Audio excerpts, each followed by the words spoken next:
The AIR1 that we've developed is unique in a lot of different ways. One way would be the ease of use and the speed of application. So what we've designed is a clamp-based mechanism, which is opening like you know it from any clamp you have in your house. So speed of application was one of the main incentives for this project. And the next incentive was like, how can we get control over the sound and the wind performance for all microphones that are used with the AIR1.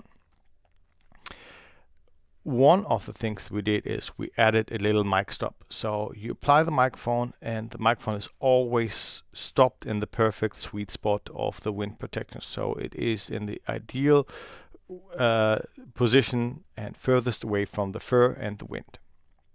And by that, we could actually decrease the size a lot. So this way, this is very, very small, but very, very efficient in terms of wind reduction. So we did two things. One thing was that we developed our own fur, a specific DPA fur, which is based on a very in-depth research. And the second one is that we now know exactly that our fur will be consistent over the next decades, because it's the fur that we design. It's not something we bought off the shelf. And by knowing now what the fur is doing, we were able to implement something that is compensating the frequency loss we get from the fur. So what we've did is we've added a small boundary surface right behind the capsule, and the mic stopper ensures that the microphone is always staying in the right position.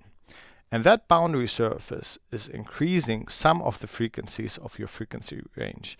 And by tuning the size of it, we tune the frequency range that is a little bit amplified acoustically to match the frequency the acoustic fur is actually attenuating. And therefore, our AIR1 sounds almost neutral compared to a bare microphone.